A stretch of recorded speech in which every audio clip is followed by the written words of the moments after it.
bersama saya Hardiansa di channel YouTube HUT TV. Salam perumahan, salam perkotaan, salam perubahan. Di sebelah kanan saya Ibu Rita Rahmawati. Iya. Beliau adalah Dekan Pascasarjana atau apa nih Bu? Direktur Sekolah Pascasarjana. Oh, Direktur Pascasarjana Universitas Juanda. Iya. Bisa ceritakan Bu soal S2 di Universitas Juanda nih Bu? Baik, terima kasih. Bismillahirrahmanirrahim. Assalamualaikum warahmatullahi wabarakatuh. Waalaikumsalam. Terima kasih Pak Dian, salam kenal. Ya Ibu. Alhamdulillah Universitas Juanda sudah memiliki S2 ya sejak tahun 2002. Kita sekarang sudah ada 3 program studi. Ada hukum bisnis, kemudian ada administrasi publik dan teknologi pangan. Teknologi pangan. Insya Allah akan menyusul untuk magister manajemen, kemudian ada magister teknologi industri ya, kemudian ada magister peternakan, kemudian magister manajemen pendidikan. Insya Allah ada beberapa yang akan dalam waktu dekat, mudah-mudahan izinnya bisa keluar. Oke, semoga Bu ya. Semoga ya. Nah, menariknya nih Bu, Universitas Juanda rajin bikin kajian-kajian atau riset lah. Dan Ibu ya juga sebagai Ketua Kajian Perumahan dan Permukiman, benar Ya, Bu? Pusat Kajian Perumahan, Permukiman dan Kawasan. Dan kawasan. Ya. Bisa ceritakan tuh Bu? Ya, baik, karena Universitas Juanda ini kan punya kepedulian lah terhadap Kepedulian, khususnya oke. masyarakat berpenghasilan rendah. Iya. Jadi kita melihat di Indonesia itu masih ada backlog perumahan. Iya, Ya, oke. kalau data yang masih beredar sih masih 11,8 jutaan ya. Nah, hasil kajian kami di tahun 2015 ya, karena ini pusat kajian, jadi kajian dulu yang dikaji. Dari 2015, 16, 17 kami mengkaji bahwa masih banyak masyarakat yang tidak memiliki rumah. Kita Iya. fokusnya waktu itu di Kabupaten Bogor, Depok, sama Jakarta, khususnya Jakarta Utara. Oke.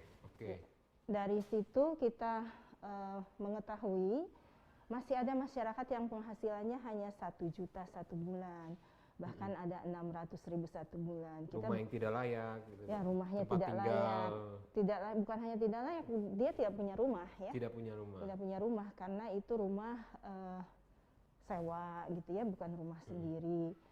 Nah, bagaimana orang-orang yang dengan penghasilan yang sangat rendah itu bisa punya rumah, sementara rumah subsidi aja mensyaratkan pendapatan Harus NPWP Bu. ya, harus punya Orang yang rumah NPWP, subsidi harus pakai NPWP kan. pendapatan minimal 4 juta ya. Dan harus pekerja formal biar Ya. bisa diakses bank jadi. Ya. Nah, banyak masyarakat itu ada lagi selain masyarakat yang penghasilannya rendah, ada yang masyarakat punya penghasilan yang cukup tapi tidak bankable. Tidak bankable. Oke. Jadi dia sebenarnya punya uang, Iya. tapi tidak bisa dipakai untuk pinjam ke bank atau menjadikan agunan untuk bisa punya rumah, gitu ya. Iya. Itu masalah-masalah itu yang kita temukan. Kemudian karena ini kan berkelanjutannya ada selama 3 tahun itu. Oh, udah 3 tahun berdiri Bu? Dari 2015 ini 2015. riset dari 2015, 16, 17 itu masih kaitannya dengan rumah layak huni. Jadi rumah yang layak itu bukan hanya sekedar fisik, Yap. bukan hanya kita membutuhkan seorang insinyur, seorang arsitek atau planologi Iya. dan lain-lain, tapi juga harus layak secara sosial, harus layak juga secara ekonomi. Iya. Gitu ya. Jadi kenapa misalnya rumah susun dibangun itu tidak laku misalnya? Iya. Karena ada satu syarat lagi yang masyarakat agak susah, misalnya dia secara sosial mungkin tidak terpenuhi itu. Karena itu ketika kita menawarkan perumahan itu harus bisa meliputi bukan hanya layak fisik, layak sosial, layak ekonomi. Layak ekonomi. Dalam Dan- arti tempat kerjanya dekat dengan rumahnya. Pokoknya jangan tercerabut dari habitatnya seperti itu. Betul. Nah, itu juga termasuk ya.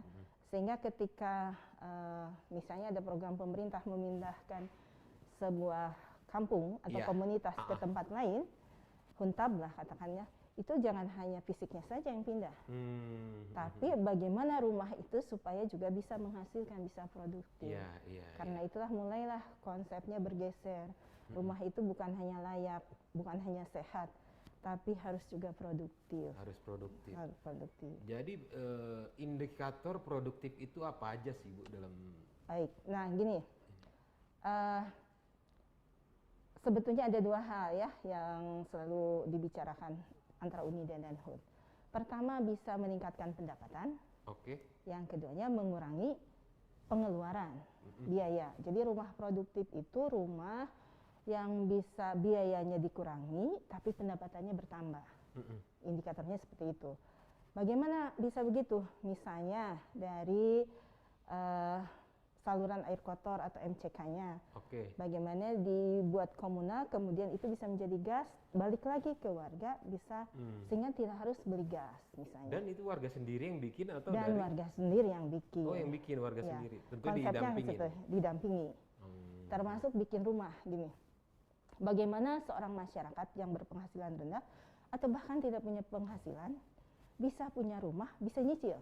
Konsepnya kan kita jangan hibah. Jangan ngasih, ya boleh lah dalam jangka 3 bulan misalnya kita kasih ikan dulu. Setelah itu kail, kemudian baru kita kasih siapkan pasarnya gitu ya. Iya. Nah yang pertama misalnya kalau dia tidak punya rumah, kita kasih rumah ya nyicil. Bagaimana supaya dia bisa nyicil? Ya kita kasih pendapatan. Misalnya seperti yang sudah dilakukan oleh Yayasan Pelita Desa di Ciseeng. Itu kan ada konsep Gria Minaku. Ada juga ikan hias dan tanaman hias. Iya, pedagang ikan hias ya di Pasar Parung di sana kayaknya Bu ya. Ciseeng ya. Ya, Ciseeng. Tapi bukan pasarnya bukan lokal. Iya. Tapi ekspor ke Eropa. Ekspor. Ya. Jadi si masyarakat yang tinggal di situ dia bisa nyicil rumah, bisa punya pendapatan gitu. Nah, si pendamping selain dia secara ikhlas ridho ya untuk mendampingi, dia juga dapat keuntungan. Pendamping ini siapa nih? Ya, Dari pihak kampus atau dari berbagai pihak, dari pihak kampus, mitra ya, para pendamping yang secara volunteer bisa mendampingi masyarakat atau komunitas tadi untuk bisa punya rumah. Misalnya kalau dalam hal ini kalau di Ciseeng kan Yayasan Pelita Desa.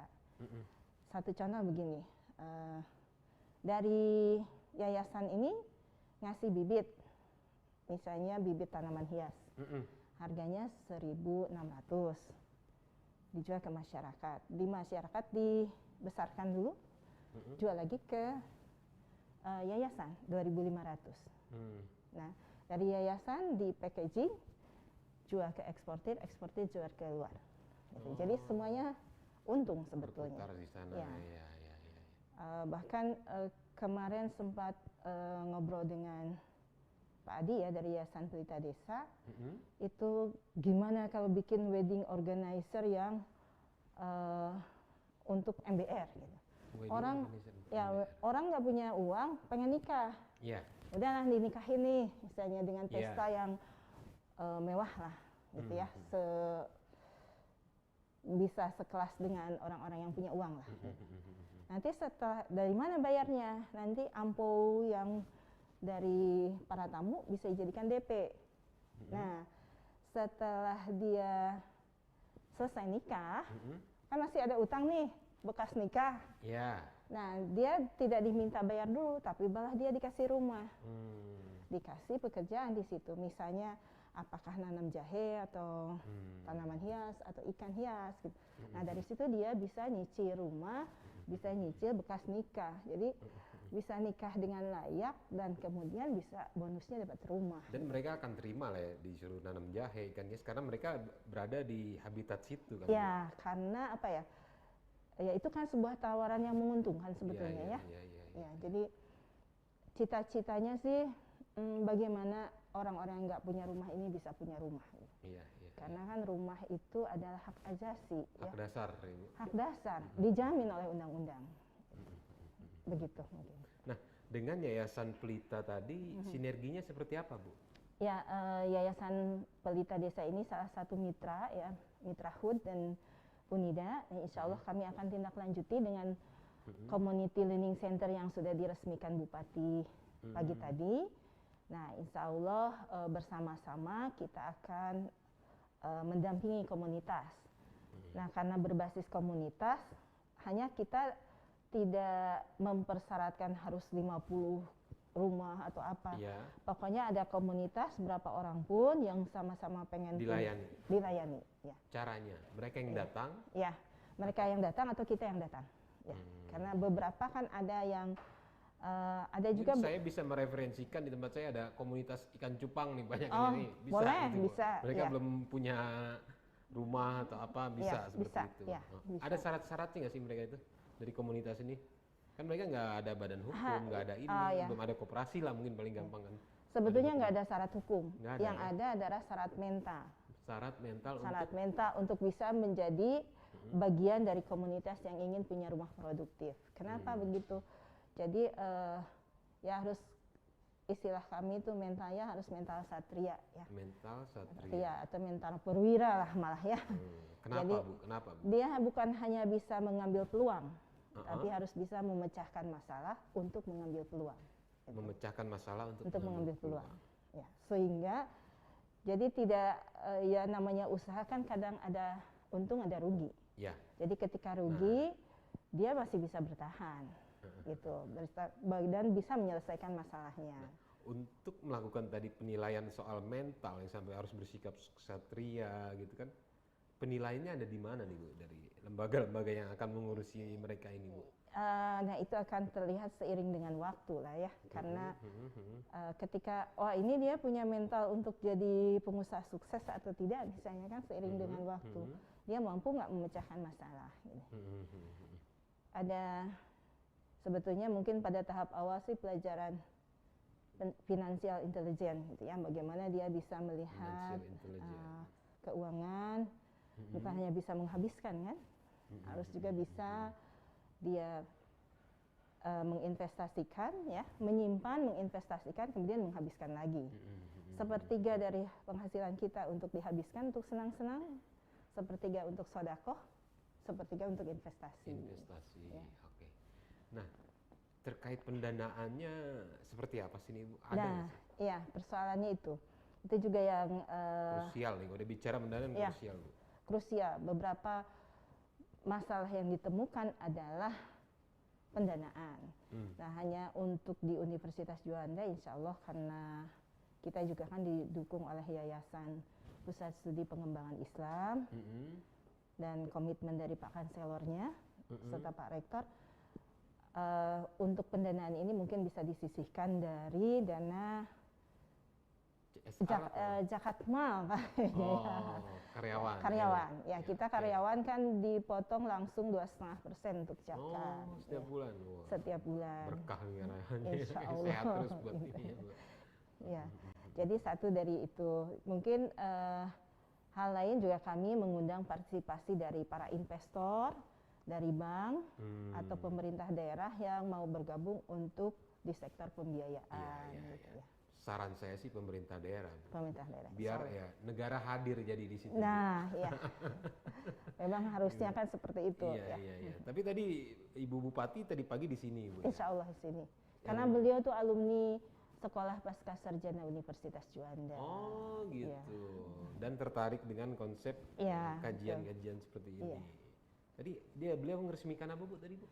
Tadi peluncuran uji coba program P3BK sama peresmian Community Learning Center dan klinik perumahan. Klinik perumahan atau klinik rumah produktif. Klinik rumah produktif. Ya. Nah ada satu lagi gini, dengan Pak Encep yang dari HUD ya, kita akan mengembangkan bagaimana si komunitas ini bisa bikin rumah sendiri dengan nyicil. Kalau memang punya uangnya cuma 150.000, kita bikin satu panel. Nah tadi di klinik rumah produktif ya, ada alat teknologi RISA Ruspin ya. Nah itu dengan sudah dihitung 150.000 untuk satu panel. Misalnya kalau punya uangnya 150, bikin satu dulu. Nanti nambah lagi bikin sampai misalnya sudah terkumpul bisa dipasang untuk bikin rumah melalui teknologi itu. Jadi rumahnya bisa tahan gempa sampai 8,9 Richter, Iya, iya, skala Richter, kemudian bisa sampai 3 lantai. Ibu optimis dengan program-program ini? Insya Allah. Soal pusat kajian perumahannya udah dari 2015 nih ya. Pusat kajiannya ya dari Masih 2015, insya Allah. Terus sudah mulai ada sinergi-sinergi ini ya. Iya. Jadi kalau kemarin kan baru kajian-kajian, kemudian pemberdayaan Iya, masyarakat kemarin juga lebih banyak ke risetnya atau apa Bu kemarin? lebih banyak ke riset Riset. untuk yang perumahan. Untuk perumahan. Ya, kalau pemberdayaannya juga sudah mulai, hanya belum terintegrasi dengan perumahan. Oh, Jadi pemberdayaan tinggal sudah mulai di tempat sudah lain. mulai, Seperti apa ya. Bu? Misalnya hidroponik, Oh, hidroponik Ya. tadi ya. Oke. kemudian ada untuk ternak domba ya. Sebenarnya kalau peternakan domba sudah lama ya, Iya, hanya iya, iya. hanya ya terpisah-pisah gini. Ini tentang ternak domba, ini hidroponik, tapi tidak dikaitkan dengan perumahan. Belum dikaitkan. Jadi nanti di mix lah Bu. Ya? Nanti insya Allah digabungkan. Iya. Oke, terima kasih Bu Ya. Rita. Sudah Baik. tercerahkan saya nih. Kenapa Universitas Juanda tiba-tiba melakukan penelitian pengkajian soal perumahan, permukiman. Terus Sudah lama untuk sebetulnya. untuk segmen bawah lagi kan gitu kan yang Iya. semua orang nggak mau mikirin gitu. Iya, betul. Iya. Terima kasih Bu Rita atas waktunya. Iya, Assalamualaikum warahmatullahi wabarakatuh. Selamat sore. Assalamualaikum warahmatullahi wabarakatuh.